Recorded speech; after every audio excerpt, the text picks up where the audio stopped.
Link सेक्सॉलॉजीच्या.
Good evening.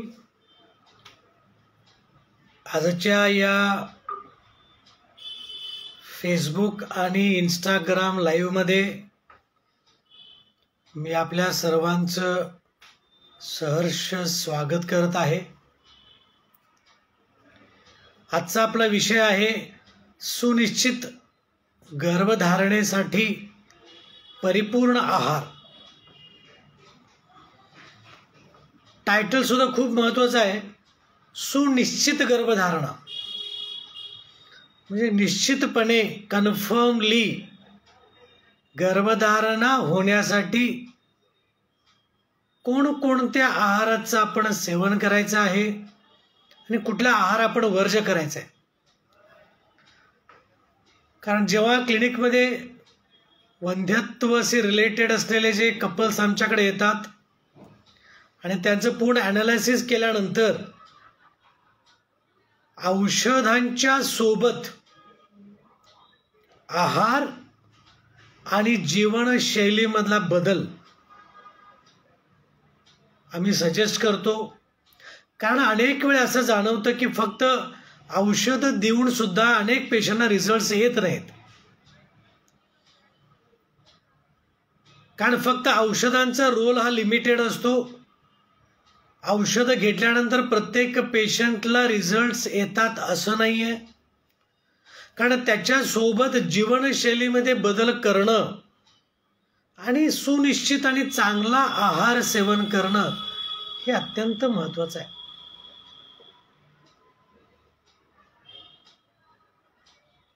जीवनशैलीमध्ये ज्या काही आपल्या सवयी आहेत त्या सवयीपासून दूर राहणं, वाईट सवयीपासून दूर राहणं, हलकासा व्यायाम करणं, ताण तणावापासून दूर राहणं, ह्या सगळ्या गोष्टी त्याच्यामध्ये येतात. आज आपण डिटेलमध्ये चर्चा करणार आहोत आहार. आहार सुद्धा अत्यंत महत्त्वाचा आहे. कारण आहाराच्या माध्यमातून आपल्याला अनेक प्रकारचे पोषक अंश आपल्याला मिळत असतात, ज्याच्यामध्ये प्रोटीन्स आहेत, फॅट्स आहेत, कार्बोहायड्रेट्स आहेत. या सगळ्यांचं सेवन करणं खूप गरजेचं आहे. परिपूर्ण जेव्हा आपण म्हणतो की गर्भधारणा निश्चित परिपूर्ण हा जो शब्द आहे तो सुद्धा खूप महत्त्वाचा आहे. परिपूर्ण म्हणजे याच्यात एकाच पद्धतीचा आहार आपण सेवन करायचा नाहीये. म्हणजे काही प्रदेशामध्ये असं आपण पाहतो की कार्बोहायड्रेटचं प्रमाण जास्त असतं. जिथं चपाती असेल किंवा भात असेल याचं प्रमाण जास्त असतं. काही भागामध्ये प्रोटीनचं कन्झम्पशन जास्त असतं. त्याच्यामुळे एक पदार्थ आपण सेवन जास्त प्रमाणात केल्यानंतर दुसऱ्या पदार्थाच्या कमतरतेमुळे सुद्धा आपल्याला गर्भधारणामध्ये अडचणी निर्माण होऊ शकतात. आता आहार आपण विचार करत असताना आपण साधारणतः हा 2 भागामध्ये डिवाइड करूयात. पहिलं पुरुषांसाठी लागणारा आहार आणि मग स्त्रियांसाठी लागणारा आहार किंवा ओव्हरऑल दोघांसाठी लागणारा आहार. मग आहारामध्ये फळभाज्या असतात, पालेभाज्या असतात, कडधान्य असतात, सुकामेवा किंवा ड्राय फ्रूट्स आणि नॉन व्हेजिटेरियन फूड, या सगळ्यांचा आपण विचार करू शकतो. आता फळांच्या मध्ये स्त्री आणि पुरुष दोघांना सुद्धा अशी फळं की ज्याच्यामध्ये सिट्रिक ॲसिड किंवा व्हिटॅमिन सी विपुल प्रमाणामध्ये आहे, याचं आपण सेवन करणं गरजेचं आहे. याच्यामध्ये साधारणतः लिंबू आहे, लेमन ज्याला म्हणतो, संत्री आहेत, मोसंबी आहे, सीजनल जे अवेलेबल फ्रूट्स आहेत, सिट्रस फ्रूट्स, आंबट फळं, याचं आपण सेवन करायचं आहे. कारण याच्यामध्ये जो व्हिटॅमिन सी असतो तो पुरुषांच्या मध्ये शुक्रजंतू चांगल्या पद्धतीनं तयार करण्यासाठी मदत करतो. स्त्रियांच्या मध्ये मासिक पाळी रेग्युलेट होण्यासाठी याची मदत असते. त्याच्याबरोबरीनं ओव्हुलेशन म्हणजे स्त्री बीज चांगल्या प्रकारे तयार होण्यासाठी सुद्धा मदत असते. तर आपण दिवसामध्ये एक वेळ या फळाचं आपल्याला सेवन करायचं. ज्यूस आपण अवॉइड करायचं आहे, कारण आपल्याला त्या फळामध्ये असलेले फायबर्स सुद्धा अत्यंत महत्त्वाचे आहेत. त्याच्यामुळं आपण फळ घ्या. साधारणतः सकाळी सुद्धा घेऊ शकता, संध्याकाळी उपाशीपोटी घेतल्यानंतर त्याचं ॲब्सॉर्प्शन चांगलं होईल आणि त्याचं अवेलेबिलिटी आपल्या रक्तामध्ये चांगल्या प्रकारे निर्माण होईल. संत्री मोसंबी नसेल तरी तो सकाळी उठल्यानंतर एक ग्लास कोमट पाण्यामध्ये आपण अर्धा जर लिंबू पिळून जरी घेतला तरी सुद्धा नॅचरल व्हिटॅमिन सी आपल्यामध्ये येऊ शकतो. व्हिटॅमिन सी दोघांसाठी अत्यंत महत्त्वाचं आहे आणि रोजच्या रोज मार्केटमधल्या व्हिटॅमिन सीच्या गोळ्या आणून चोखून खाण्यापेक्षा तिन्ही फळं, लिंबू असेल, संत्री आणि मोसंबी, हे 12 महिने अवेलेबल असतात. त्याच्यामुळे याचं आपण आरामात सेवन करू शकतो. त्याच्यामुळं व्हिटॅमिन सी दोघांसाठी अत्यंत महत्त्वाचं आहे. त्याच्यानंतर जो काही आपण आता गर्भधारणा जेव्हा आपण म्हणतो त्यावेळी शुक्रापर्यंत पोषण गेलं पाहिजे आणि स्त्रियांच्या गर्भाशयापर्यंत किंवा स्त्री बीजापर्यंत आहार गेला पाहिजे. तो साधारणतः जेव्हा आपण आहाराचं सेवन करतो, आपल्या पोटामध्ये गेल्यानंतर पोटामध्ये जठराग्नी असते. ती जठराग्नी त्या आहाराचं पचन करते आणि त्या आहाराचं पचन केल्यानंतर त्याच्यातून सारभाग की ज्याच्यामध्ये शरीराला पोषक अंश असतात, तर सारभाग तयार होतो आणि तो सारभाग तयार झाल्यानंतर तो रसामध्ये जातो, मग रक्तामध्ये जातो. रस आणि रक्ताच्या माध्यमातून तो आपल्या प्रजनन संस्थानामध्ये जातो. साधारण पुरुषांच्यामध्ये शुक्र जंतू तयार करण्यामध्ये जातो, स्त्रियांच्यामध्ये स्त्रीबीज तयार करण्यामध्ये उपयुक्त होतो. हा पाथवे सुद्धा खूप महत्त्वाचा आहे. कोणती तुम्ही औषध घेतला आणि आहार घेतला तर ते पोटामध्ये जाऊन पचन होऊन रस होणारं रक्त होऊन त्याच्यानंतर ते प्रजनन संस्थानामध्ये जाणार आहे. हे पाथवे आहे. व्हिटॅमिन सी आपण जेव्हा घेतो तो सुद्धा पोटातून पचन, रसातून, रक्तातून तो जननेंद्रियाकडे जातो. त्याच्यानंतर पालेभाज्यांच्या मध्ये दोघांना, पुरुष आणि स्त्रियांसाठी पालक हे अत्यंत महत्त्वाचं आहे. पालक आहे, ब्रॉकोली आहे. ह्या पालकमध्ये सगळ्या प्रकारचे बी कॉम्प्लेक्स किंवा न्यूट्रिएंट्स असतात. सगळे बी कॉम्प्लेक्स आहे, मॅग्नेशियम आहे, पोटॅशियम आहे, फॉलेट्स आहेत, फॉलिक ॲसिड आहे. सगळे अत्यंत महत्त्वाचे घटक ह्या पालकमध्ये आहेत. साधारणतः बी कॉम्प्लेक्स तुम्हाला चांगल्या प्रकारे मिळतो. याच्यामुळे टेस्टोस्टेरोनची लेवल चांगली होते, वीर्य चांगल्या प्रकारे तयार होतं, स्त्रियांच्यामध्ये मासिक पाळी रेग्युलेट होऊन ओव्ह्युलेशन चांगले होण्यासाठी मदत होते. त्याच्यामुळं पालक तुम्ही अनेक पद्धतीनं तुम्ही कच्चं पालक सॅलड म्हणून घेऊ शकता. त्याच्याबरोबरीनं तुम्ही पालकची आमटी करू शकता, पालकचं भाजी करू शकता, पालकचा गरगटा करू शकता, पालकचं थालीपीठ. अनेक मार्गानं आठवड्यातून 3 ते 4 वेळा आपण पालक सेवन करणं गरजेचं आहे. आपल्याला ब्रोकोली सुद्धा आपल्याला घेता येतं, पण पालक हे जनरली लोकली अवेलेबल असल्यामुळं त्याचं आपण चांगल्या प्रकारे सेवन करू शकतो. 2 नंबरला टोमॅटो. टोमॅटोमध्ये साधारणतः लायकोपीन नावाचा घटक असतो, तो अँटीऑक्सिडंट आहे. अँटीऑक्सिडंट असल्यामुळे शरीरामध्ये जे काही टॉक्झिन्स असतात किंवा जे काही फ्री रॅडिकल्स तयार होतात की ज्याच्यामुळे शुक्रांची निर्मिती होत नाही किंवा स्त्री बीजाची तयारी होत नाही. आणि जेव्हा आपण रेग्युलरली सेवन करतो तेव्हा टोमॅटोची तुम्ही भाजी करू शकता. तुम्ही कच्चं टोमॅटोचं सॅलड म्हणून आपण घेऊ शकतो दररोज. लायकोपीन अत्यंत महत्त्वाचा एक अँटीऑक्सिडंट आहे आणि अँटीऑक्सिडंट असल्यामुळे वाईट जे टॉक्झिन्स आहेत ते शरीरातले कमी होतात आणि चांगले न्यूट्रिएंट्स आपल्या शरीराच्या पेशीपर्यंत पोहोचतात. त्याच्यामुळे स्त्री आणि पुरुष दोघांना सुद्धा या चांगल्या पद्धतीनं काम करतं टोमॅटो. त्याच्यानंतर गाजर. गाजरामध्ये नॅचरल व्हिटॅमिन ए असतं आणि आपल्याला माहिती आहे आपल्या शरीरामधले जर इम्युनिटी जर चांगली करायची असेल तर गाजर अत्यंत महत्त्वाचा आहे. हा सीझनल फ्रूट आहे, सीझनल व्हेजिटेबल आहे, याचं सुद्धा आपण सेवन करणं गरजेचं आहे. कच्चं आपण सॅलडमध्ये घेऊ शकतो का ते भाजीसुद्धा करून घेऊ शकतो. व्हिटॅमिन ए हे स्पर्म मॅच्युरेशनसाठी आणि ओहमचं प्रोडक्शनसाठी अत्यंत महत्त्वाचं आहे.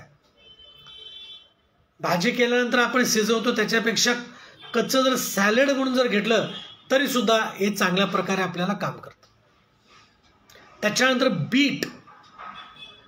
बीट हे आपल्या शरीरामध्ये नॅचरल ब्लड प्युरिफिकेशन किंवा ब्लड फॉर्मेशनसाठी अत्यंत महत्त्वाचं आहे.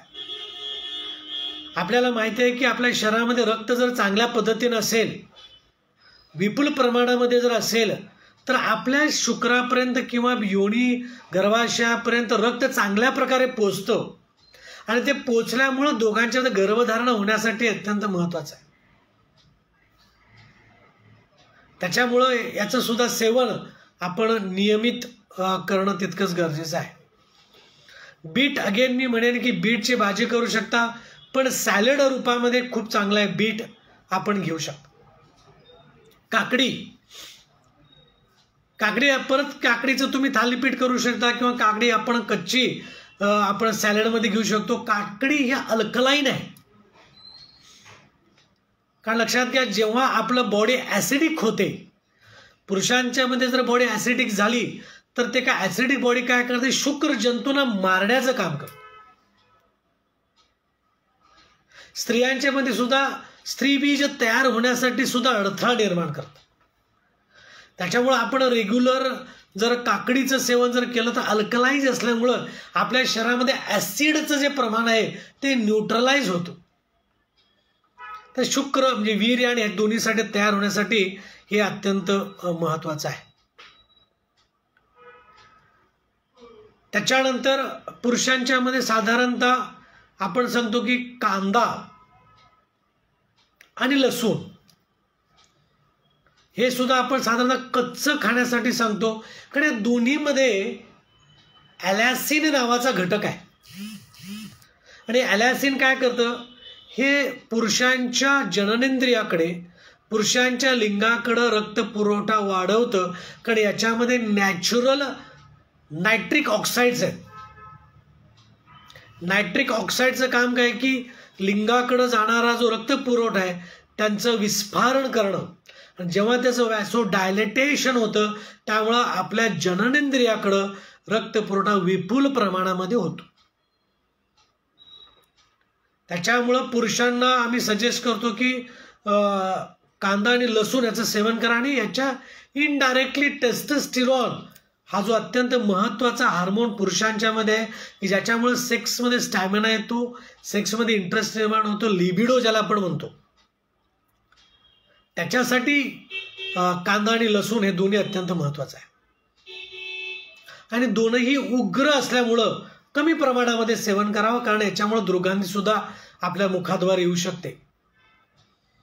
त्याच्यामुळं कमी प्रमाणामध्ये रेग्युलर याचं आपण जर सेवन केलं तरी सुद्धा टेस्टोस्टेरॉन नॉर्मल होतं आणि लिंगाकडे रक्तपुरवठा चांगल्या प्रकारे होतो. पुढचं जो आहे ते शेवगा. शेवग्याचे अनेक भाग आहेत आणि प्रत्येक भाग अत्यंत महत्त्वाचा आहे. शेवगामध्ये शेवग्याची पानं आणि शेवग्याची बी किंवा ज्याला आपण एक फळ असं म्हणतो, शेवग्याची पानं जी आहेत ती स्त्रियांसाठी खूप चांगली आहेत, कारण ती नॅचरल इम्युनिटी वाढवणारी आहेत. पानांची पावडर सुद्धा मिळते बाजारामध्ये, किंवा पानांची तुम्ही भाजी करू शकता. ती पावडर जी मिळते पानांची त्याची तुम्ही गरम पाण्यामध्ये मिक्स करून 1 चमचा घेऊ शकता. याच्यामुळं इम्युनिटी वाढते, व्याधी प्रतिकारक शक्ती चांगली होते, त्याच्यामुळे नॅचरली तुमच्यामध्ये स्त्रीबीज तयार होण्यासाठी मदत होते.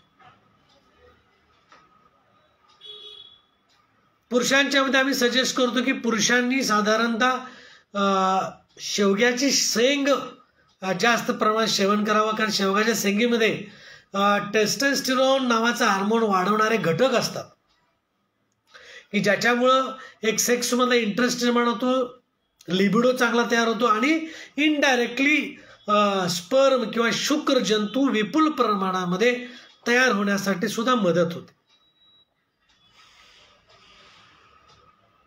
त्याच्यामुळं शेवगा हा सुद्धा महत्त्वाचा आहे. त्याच्यानंतर आलं सुद्धा खूप महत्त्वाचं आहे. साधारणतः जसं कांदा आणि लसूण याचं सेवन केल्यानंतर नायट्रिक ऑक्साईड वाढतं, लिंगाकडे रक्तपुरवठा वाढतो, त्याच पद्धतीनं आलं सुद्धा जेव्हा आपण कमी प्रमाणामध्ये रोज सेवन जर केलं, साधारणतः 1 चमचा, अर्धा चमचा मध आणि अर्धा चमचा आल्याचं रस एकत्र करून सकाळी जर उपाशीपोटी जर आपण घेतलं तरी सुद्धा हे अत्यंत चांगल्या प्रमाणे काम करतं. स्त्रियांच्या मध्ये जर इरेग्युलर मेन्स्ट्रुएशन म्हणजे पाळी जर रेग्युलर जर होत नसेल, महिन्याच्या महिन्याला जर पाळी होत नसेल, तर त्याच्यामध्ये आलंच इम्पॉर्टन्स खूप चांगला आहे. त्याच्यानंतर आवळा हा सुद्धा एक सीझनल फ्रूट आहे, पण ज्यावेळी आपल्याला मिळेल त्यावेळी तुम्ही स्टोअर करून ठेवा. कच्चं जर मिळत असेल, कच्चं जर खाल्लं तर अत्यंत महत्त्वाचं आहे, कारण आवळ्याला आयुर्वेदामध्ये अनन्यसाधारण महत्त्व आहे. कारण आवळ्यामध्ये व्हिटॅमिन सी हा प्रामुख्यानं घटक आहे. त्याच्याबरोबर सर्व प्रकारचे पोषक अंश हे आवळ्यामध्ये आहेत. त्याच्यामुळं तुम्ही आवळ्या जर रेग्युलर अवेलेबल असेल तर तसा तुम्ही कच्चा सीझनली तुम्ही घेऊ शकता. आवळ्याचा स्वरस किंवा आवळ्याचा ज्यूस मार्केटमध्ये मिळतो, तो तुम्ही घेऊ शकता. आणि जर काही मिळालं तर आवळ्याची पावडर मिळते. सकाळी उठल्यानंतर 1 कपभर कोमट पाण्यामध्ये अर्धा चमचा जर आपण आवळ्याची पावडर घालून रोज आपण जर सेवन केलं तर गर्भधारणेसाठी अत्यंत महत्त्वाचं आहे. कारण जनरली काय होतं की आयुर्वेदामध्ये याच्यावर खूप संशोधन झालेलं आहे आणि संशोधनातून असं आढळतं की याचं काम प्रजास्थापन असं सांगण्यात आलेलं आहे. प्रजास्थापन याचा अर्थ कसं काय आहे की याच्यामधून जे जीन्स तयार होतात, कारण जीन्स हे अत्यंत महत्त्वाचे आहेत, कारण जीन्स हे चांगल्या प्रकारे जर तयार होत असतील तर गर्भधारणा तुमची चांगल्या प्रकारे होत असते. त्याच्यामुळं जर आवळ्याचं सेवन जर आपण रेग्युलर जर केलं तरी सुद्धा गर्भधारणेसाठी अत्यंत महत्त्वाचं आहे. आवळा तुम्ही जर मार्केटमध्ये पावडर सुद्धा आपण रेग्युलर आपण याचं सेवन आपण करू शकतो. या जनरली आवळा हा स्त्री आणि पुरुष दोघांसाठी अत्यंत उपयुक्त आणि अत्यंत महत्त्वाचा आहे. त्याच्यानंतर कडधान्य. कडधान्यामध्ये सर्व प्रकारच्या कडधान्य जर आपण घेतलं तर याच्यामध्ये प्रोटीनचं प्रमाण जास्त प्रमाणामध्ये असतं. आणि आपल्याला माहिती आहे की proteins are the building blockers. म्हणजे आपल्या शरीरामध्ये एखादा घटक जर नवीन निर्माण करायचं असेल, आपल्या शरीरातल्या पेशींना जर बळ आणि पोषक अंश जर द्यायचे असतील तर प्रोटीनचं महत्त्व आहे. आणि प्रोटीन हे साधारणतः सगळ्या कडधान्यातून आपल्याला मिळत असतं. त्याच्यामुळे सर्व प्रकारच्या कडधान्यांचं आपण सेवन करणं गरजेचं आहे. एकाच प्रकारचे कडधान्य न सेवन करता जी काय मार्केटमध्ये अवेलेबल कडधान्य आहे ती सगळे कडधान्य आणायची, ती मिक्स करायची, त्याची पावडर करून त्याच्यातून आपल्याला भाकरी बनवून आपण घेऊ शकतो. याच्यामुळं हे मल्टिपल ग्रेन्सचा आपल्याला चांगल्या प्रकारे फायदा होताना आपल्याला आढळतो. त्याच्यानंतर तृणधान्य किंवा मिलेट्स. आजकाल मिलेट्सचं प्रमाण वाढलं आहे, ज्याच्यामध्ये बाजरा आहे, नाचणी आहेत, याचं सुद्धा जास्त प्रोपगंडा झालेला आहे. मिलेट्स हे पचायला अत्यंत हलके असतात आणि त्याच्यामध्ये सगळ्यात चांगले पोषक अंश असतात. त्याच्यामुळे याचं सुद्धा मिलेट्सचं सुद्धा आपण कडधान्यांच्यावर मिक्स करून आपण घेऊ शकतो. जसं आपण म्हटलं पालेभाज्या आहेत, फळं आहेत आणि ह्या सगळ्या गोष्टी. त्याच्यानंतर ड्रायफ्रूट्स. दररोज ड्रायफ्रूट्समध्ये सुद्धा अनेक प्रकारचे ड्रायफ्रूट्स आपण सेवन करू शकतो की ज्याच्यामध्ये बदाम आहे. बदाममध्ये आपल्याला माहिती आहे की ओमेगा 3 फॅटी ॲसिड्स आहेत, प्रोटीन्स आहेत आणि याच्यामुळं आपल्या टेस्टोस्टेरॉनची लेवल चांगल्या प्रकारे पुरुषांच्यामध्ये तयार होते आणि स्त्रियांच्यामध्ये ओव्ह्युलेशन चांगल्या प्रकारे तयार होण्यासाठी मदत होते.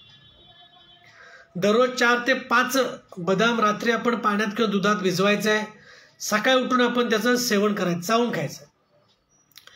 सोबत अक्रोडचं सेवन आपण करू शकतो.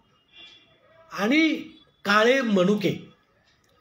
काळे मनुके जर आपण सेवन केलं याच्यातनं आपल्या शरीरामध्ये चांगल्या प्रकारे फॉलिक ॲसिड किंवा रक्त तयार होतं. आणि जेवढं चांगल्या प्रकारे रक्त असतं तेवढं तुमच्या शुक्रवीर्याला आणि स्त्रीबीजाला चांगलं पोषण मिळत असतं. त्याच्यामुळे काळे मनुके आपण 10 ते 15 आपण सकाळी उठून आपण सेवन करू शकतो. ड्रायफ्रुट्स महत्त्वाचे आहेत. काही सीड्स आहेत, त्याला आपण पॉवर हाऊस असं म्हणतो. आपण जर पाहिलं की त्याच्यामध्ये सूर्यफुलाच्या बिया, भोपळ्याच्या बिया, जवसाच्या बिया, ह्या 3ही बिया आपल्याला मार्केटमध्ये मिळतात. ह्या आणायचं आहे, हे भाजून घ्यायचं आहे आणि एकत्र करून आज सेवन करायचं आहे. आणि याच्यावर कलिंगडाच्या बिया सुद्धा आपण मिक्स करायच्या. कारण आपण जर बघितलं तर सूर्यफुलाच्या बिया, भोपळ्याच्या बिया आणि जवसाच्या बिया या 3ही मध्ये ओमेगा 3 आणि ओमेगा 6 हे फॅटी ॲसिड्स असतात. आणि हे फॅटी ॲसिड्स हे स्त्री बीज चांगलं तयार करण्यासाठी, मासिक पाळी चांगली ठेवण्यासाठी अत्यंत महत्त्वाचे आहे. की पुरुषांच्या मध्ये सुद्धा शुक्र चांगलं तयार करण्यासाठी महत्त्वाचं आहे. त्याच्यामुळे या 3ही बिया आणून चांगलं भाजून मिक्स करून आपण सकाळी 3-4 चमचे, संध्याकाळी 3-4 चमचे आपल्याला घ्यायचं आहे. पुरुषांना कलिंगड अत्यंत महत्त्वाचं आहे.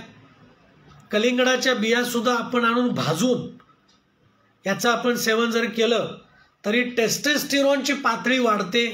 त्याच्यामुळे सेक्समध्ये इंटरेस्ट सुद्धा पुरुषांच्या मध्ये वाढू शकतो. फळांच्या मध्ये डाळिंब ह्याला सुद्धा महत्त्व आहे. स्त्री आणि पुरुष दोघांना सुद्धा कामवासना जर कमी असेल, सेक्समधला इंटरेस्ट जर कमी असेल, लिबिडो जर असेल तर आम्ही सजेस्ट करतो की तुम्ही डाळिंबचं सेवन रेग्युलर करा. आणि याचं जर आपण रेग्युलर सेवन केलं तर आपल्या शरीरामध्ये हा टेस्टोस्टेरोन सारख्या हार्मोनची उत्पत्ती चांगल्या प्रकारे होते आणि जो सेक्समधला इंटरेस्ट हा खूप चांगल्या प्रकारे निर्माण होताना आपल्याला जाणवतो. या सगळ्यांचं सेवन आपण नित्य नियमानं करणं गरजेचं आहे. जेव्हा आपण या प्रकारचे प्रोटीन, फॅट्स, विटॅमिन ह्यांचं एक संमिश्रितपणे आपण जेव्हा सेवन करतो त्यावेळी आपल्याला गर्भधारणासाठी अनुकूल असं वातावरण तयार होतं. जर सुरुवातीला मी सांगितलं फक्त औषधावर डिपेंड न राहता आहारात सुद्धा तुम्ही महत्त्व देणं गरजेचं आहे. आता हे खाण्यासारखं काय अवॉइड करायचं ते सुद्धा अत्यंत महत्त्वाचं आहे. आपल्या आहारामध्ये कोणकोणत्या गोष्टी आहेत ज्याला आपण अवॉइड केलं पाहिजे, खाल्लं नाही पाहिजे. आणि सगळ्यात पहिलं मला सांगावंसं वाटलं कॅफेन म्हणजे कॉफीचं प्रमाण लिमिटेड ठेवणं गरजेचं आहे. जेव्हा कॉफीचं प्रमाण आपण जास्त होतं, कॅफेनचं पर्सेंटेज जेव्हा कन्झम्पशन वाढतं त्यावेळी सुद्धा स्त्रीबीज तयार होण्यासाठी अडचण येते किंवा पुरुषांच्या मध्ये शुक्रबीज तयार होण्यासाठी अडचण निर्माण होते. कॅफेनचं प्रमाण टाळा. कॉफीमध्ये आहे त्याच्याबरोबर सॉफ्ट ड्रिंक्समध्ये सुद्धा याचं प्रमाण आहे, आपण प्रकर्षाने टाळलं पाहिजे. जंक फूड्स, कोणत्याही प्रकार जंक फूड्स अवॉइड करा, कारण जंक फूड्समुळं डायजेस्टिव्ह पॉवर कमी होते, टॉक्झिन्स वाढतात, फ्री रॅडिकल्स वाढतात आणि त्याच्यामुळं हे दोन्ही घटक स्त्रीबीज पुरुषबीज तयार होण्यासाठी अडथळा असतो. आपण मांसाहारामध्ये मासे खाण्यासाठी सांगतो, कारण माशामध्ये ओमेगा 3-6 फॅटी ॲसिड्स असतात. चिकन आपण खायला सांगतो, मासे आपण खायला सांगतो, पण माशांच्यामध्ये पारा असतो, मर्क्युरी ज्याला आपण म्हणतो, आणि याचं जर प्रमाण जास्त असेल, मासे खाण्याचं प्रमाण जर जास्त असेल त्यामुळे सुद्धा स्त्रीबीज तयार होण्यासाठी अडथळा निर्माण होतो. त्यामुळं मासे आपण खाल्लं पाहिजे, पण ते लिमिटेड किंवा कमी प्रमाणामध्ये आपण सेवन केलं पाहिजे. त्याचा अतियोग आपण अवॉइड केलं पाहिजे. त्याच्यानंतर स्मोकिंग सारख्या ज्या सवयी आहेत ज्या साधारणतः पुरुषांच्या मध्ये असतात पण स्त्रियांच्या मध्ये, सिटीजमध्ये स्त्रियांच्या मध्ये सुद्धा आजकाल स्मोकिंगचं प्रमाण वाढलेलं आहे. याच्यामुळे सुद्धा हे सेक्स हार्मोन्सवर याचा इम्पॅक्ट होतो आणि त्याच्यामुळे सुद्धा स्त्रीबीज आणि पुरुषबीज तयार होण्यासाठी अडथळा निर्माण होतो. शेवटी अल्कोहोल कन्झम्पशन सुद्धा आपले सेक्स हार्मोन्सला इम्पॅक्ट करतं, त्याच्यामुळे सुद्धा स्त्रीबीज पुरुषबीज तयार होण्यात अडचण निर्माण होते. त्याच्यामुळं आपल्याला सुनिश्चित गर्भधारणा अपेक्षित असेल तर आज जसं आपण चर्चा केली त्याप्रमाणे हा आहार अत्यंत महत्त्वाचा आहे. याच्यामध्ये आपण पाहिलं की काही फळांचं वर्णन केलं, काय पालेभाज्यांचं आपण वर्णन केलं, त्याच्यात काय ड्रायफ्रूट्स बघितले, बिया बघितल्या. ह्या सगळ्यांचं आपण जसं सीझनल अवेलेबिलिटी आहे तसं आपण योग्य प्रमाणात सेवन करा. भरपूर पाणी पिलं पाहिजे. त्याच्यानंतर गाईचं दूध आणि गाईचं तूप याचं सुद्धा आपण सेवन केलं पाहिजे. हे सुद्धा अत्यंत महत्त्वाचं आहे. याच्यामुळं आपल्या शरीराला नॅचरल इम्युनिटी निर्माण होते आणि गर्भधारणेसाठी सुद्धा अत्यंत उपयुक्त आहे. मी राजवैद्य doctor Shivanand Patil, BAMS, MD, PhD Ayurveda, post graduate diploma in sexology, psychosexual counselling from American college of sexology, CSCPI या आंतरराष्ट्रीय संस्थेचा मी मेंबर आहे. गेली 10 वर्षापासून महाराष्ट्रामधील कोल्हापूर येथे पुरुष वंध्यत्व आणि लैंगिक समस्या विशेषज्ञ म्हणून मी काम करत आहे. आपल्या क्लिनिकमध्ये वंध्यत्वाशी रिलेटेड सर्व चिकित्सा उपलब्ध आहेत की ज्याच्यामध्ये शास्त्रोक्त आयुर्वेदिक औषधं, पंचकर्म चिकित्सा, उत्तरवस्ती या सगळ्या थेरपीज आपण देतो. त्याच्याबरोबर प्रॉपर काउन्सिलिंग, आहाराचं मार्गदर्शन, योगा आणि मेडिटेशन याचं सुद्धा आपण मार्गदर्शन करतो. माझं YouTube channel doctor Shivanand Patil sexologist, याला आपण सर्वजण सबस्क्राईब करा. त्या बेल आयकॉन प्रेस करा की ज्याच्यातून तुम्हाला नवनवीन व्हिडिओज आपल्या समोर येतील. डॉक्टर शिवानंदचं क्लिनिक या नावानं आपलं फेसबुक आणि इंस्टाग्राम पेज आहे, याला सुद्धा आपण फॉलो करा. आनंदी जीवनाचा काममंत्र हे शास्त्रोक्त पुस्तक मार्केटमध्ये अवेलेबल आहे. हे पुस्तक सुद्धा आपण घेऊ शकता. याच्यामध्ये संपूर्ण माहिती देण्यात आलेली आहे. आणि शुक्रवार, महिन्यातून 2 शुक्रवार आपण अनेक विषयाबद्दल फेसबुक आणि इंस्टाग्राम लाईव्ह येत असतो. आपण सर्वजण आजच्या या फेसबुक इंस्टाग्राम लाईव्हला उपस्थित राहिलात याच्याबद्दल आपल्या सर्वांचा मनपूर्वक आभार. Thank you very much.